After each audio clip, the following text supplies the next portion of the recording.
Bonjour, bienvenue, je m'appelle Amy et ceci n'est pas une vidéo, c'est un devoir. Le sujet d'aujourd'hui est Sortie de route par Louisa Reid, traduit par Clémentine Beauvais. Plus sur pourquoi c'est important plus tard. Ce livre est écrit en vers libre avec comme narrateur première personne Joe. C'est pourquoi je dirais que la traductrice a fait un travail incroyable et c'est aussi pourquoi j'ai choisi, j'étais curieuse. Ce livre raconte le procès de Joe après que lui et sa petite amie Imogen furent dans un accident de voiture qui coûta la vie à une femme, ainsi que la relation de Joe et Imogen et comment ils en sont arrivés là grâce à des flashbacks. En quelques mots, Joe est-il coupable? De quoi? Et Imogen, elle. L'affaire avec un livre écrit en vers libre, c'est que inévitablement il y aura des passages beaucoup plus forts que d'autres. Parfois un effet est cool, mais son manque de constance en diminue l'impact. Certaines pages sont juste inutiles à l'histoire ou bizarres. Cela donne l'impression que les personnages sont autant observateurs que nous, comme si l'histoire dirigeait les personnages au lieu du contraire.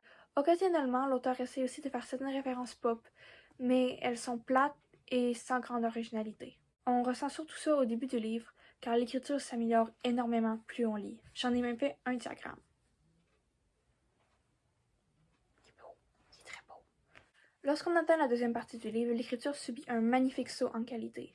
Tellement de vers font ressentir une émotion, sont juste très intelligents. L'auteur en a choisi un pour la quatrième de couverture, et je trouve que c'est un incroyable move quand il est bien sélectionné. Et dans ce livre, il l'est. Il y a aussi plusieurs passages de foreshadowing et des moments banaux de la vie de Joe et sa relation avec Imogen servent de métaphore pour sa situation actuelle. Et moi, j'ai adoré ça.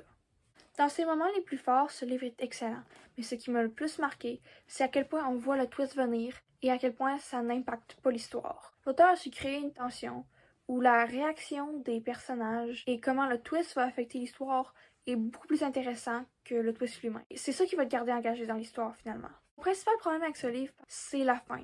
Elle me semble rushée. Je veux rien divulgacher, mais je l'ai reçue comme la fin de Supernatural.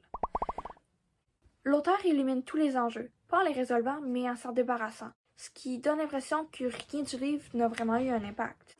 Bon, je vais m'arrêter là, sinon il faudrait que je rappe le reste. En conclusion, je donnerai à ce livre 79,43-72%. Ce projet m'a pris sans blague 19 heures, alors merci d'avoir regardé.